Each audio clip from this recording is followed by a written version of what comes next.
కాకినాడ రణరంగమైంది.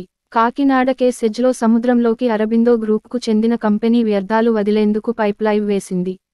దీంతో మత్స్యసంపద కనుమరుగు అవుతోందని జాలరులు ఆందోళనకు దిగారు. వారి ఆందోళనను ఎవరూ పట్టించుకోపోవడంతో మూడో రోజు బోట్లు తగలబెట్టి నిరసన తెలిపారు.